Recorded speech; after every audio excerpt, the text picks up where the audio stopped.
Bonjour à tous, j'espère que vous allez bien. Bienvenue dans ce troisième épisode de notre série consacrée à Splunk. Dans les deuxièmes épisodes précédents, nous avons découvert les fondamentaux de Splunk et nous avons également étudié son architecture. Nous avons notamment vu comment un événement peut être collecté par Universal Forwarder, envoyé vers un indexer, puis recherché par un analyste à travers SearchAid. Mais aujourd'hui, nous allons nous intéresser à un élément qui se trouve au cœur de ce fonctionnement, un élément que vous allez rencontrer absolument partout lorsque vous travaillez avec Splunk. Il s'agit des index.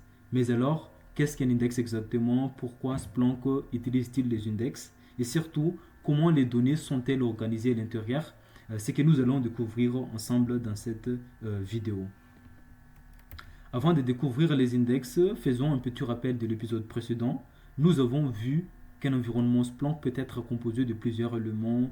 Tout commence avec une source de données. Cela peut être un serveur Windows, Linux, un pare-feu, une application web ou encore un équipement réseau. Les données peuvent ensuite être collectées par un Universal Forwarder et envoyées vers un indexer. Et c'est justement à ce niveau que notre sujet du jour devient important. Une fois que les données arrivent sur l'indexeur, Splunk doit les organiser et les stocker afin de pouvoir les retrouver rapidement. Et c'est là qu'intervient l'index.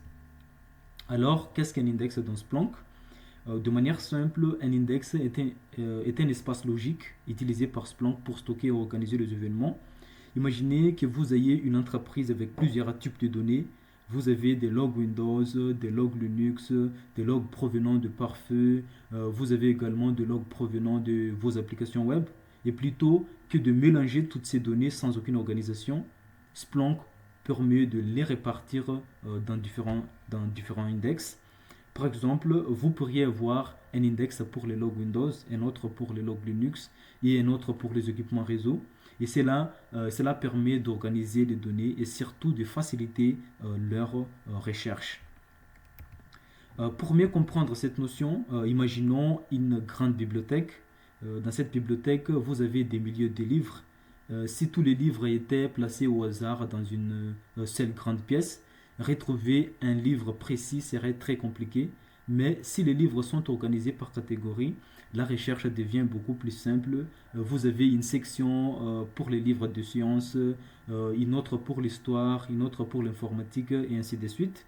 Et dans cette analogie, la bibliothèque représente Splunk et les livres représentent les événements ou les logs et les différentes sections représentent les index. Et l'idée est donc simple. Un index permet de regrouper et d'organiser les données afin de pouvoir les retrouver plus facilement. Vous vous demandez peut-être pourquoi ne pas simplement stocker tous les logs en même endroit. Après tout, Splunk pourrait théoriquement recevoir tous les événements et les mélanger. Le problème, c'est qu'un environnement informatique peut générer une quantité énorme de données. Une entreprise peut avoir des millions, voire des milliards d'événements. Si toutes ces données étaient mélangées sans aucune organisation, la gestion et la recherche deviendraient beaucoup plus complexes. Les index permettent donc de mieux organiser les données. Ils permettent également de contrôler les accès. Par exemple, une équipe peut avoir accès aux logs de sécurité, tandis qu'une autre équipe peut uniquement consulter les logs liés aux applications. Les index peuvent également être utilisés pour appliquer les différentes politiques de rétention et de stockage. En résumé, les index permettent notamment d'améliorer l'organisation, la recherche, la gestion des accès et la conservation des données. Voyons maintenant ce qui se passe lorsqu'un événement arrive dans Splunk. Prenons un exemple très simple. Un utilisateur essaie de se connecter à un serveur Windows avec un mauvais mot de passe. Windows génère alors un événement de sécurité et cet événement est ensuite collecté et est envoyé vers Splunk. L'indexeur reçoit les données.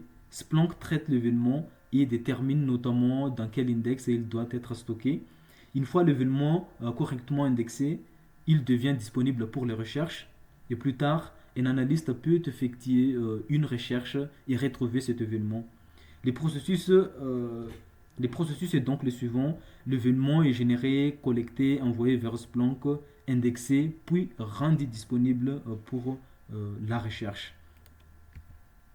Dans un environnement Splunk, les index peuvent être organisés en fonction des besoins de l'entreprise.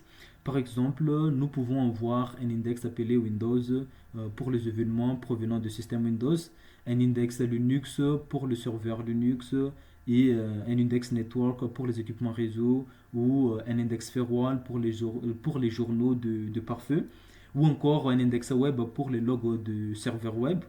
L'organisation exacte dépend bien évidemment de l'architecture et des besoins de chaque entreprise. Il n'existe donc pas une manière universelle de créer des index. L'importance est de construire une organisation cohérente, facile à maintenir et adaptée aux besoins recherche et de sécurité. Maintenant que nous avons ce qu'est un index, voyons comment un analyste peut l'utiliser.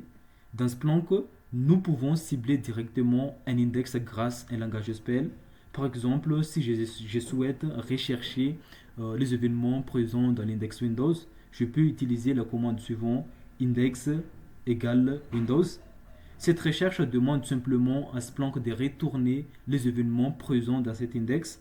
Nous pouvons ensuite affiner notre recherche. Par exemple, nous pouvons rechercher uniquement les événements liés à un utilisateur particulier, à une adresse IP ou à un type d'activité spécifique. C'est à ce moment-là que nous commençons réellement à exploiter la puissance de Splunk. Et c'est justement ce que nous verrons plus en détail lorsque nous commencerons à étudier le langage SPL. Et passons maintenant à un scénario proche de ce qu'un analyste pourrait rencontrer. Imaginons qu'une alerte indique qu'un compte utilisateur a subi plusieurs tentatives de connexion échouées.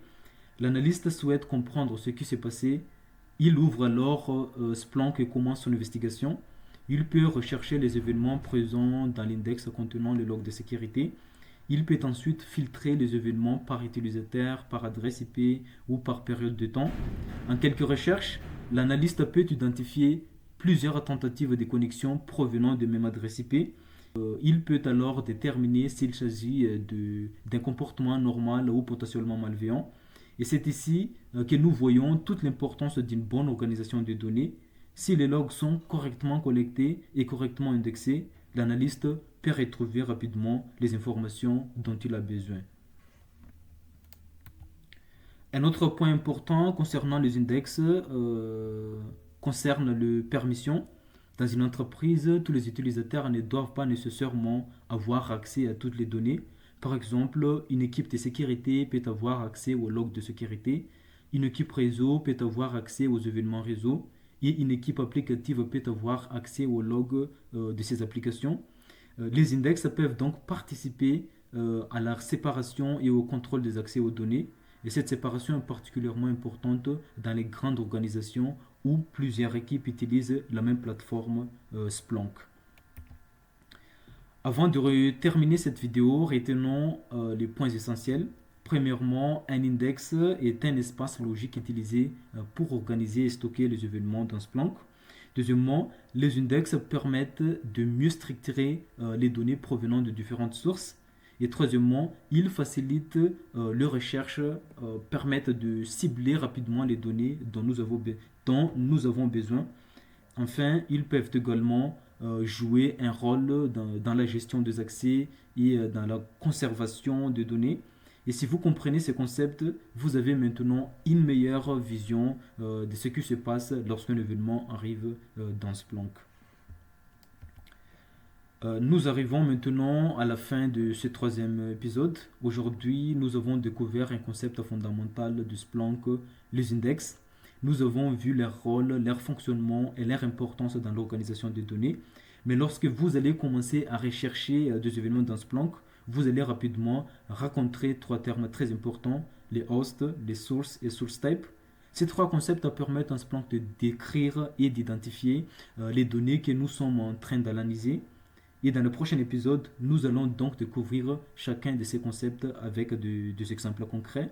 Nous verrons notamment comment identifier la machine qui a généré un événement, d'où provient exactement les données et comment Splunk détermine les types d'événements. Et merci d'avoir suivi cet épisode. Et si vous avez apprécié cette vidéo, pensez à vous abonner à la chaîne pour ne pas manquer la suite de cette série. Et surtout, n'hésitez pas à me dire dans les commentaires si vous avez déjà utilisé Splunk ou si vous êtes en train de le découvrir. Et on se retrouve très bientôt pour le prochain épisode. À bientôt.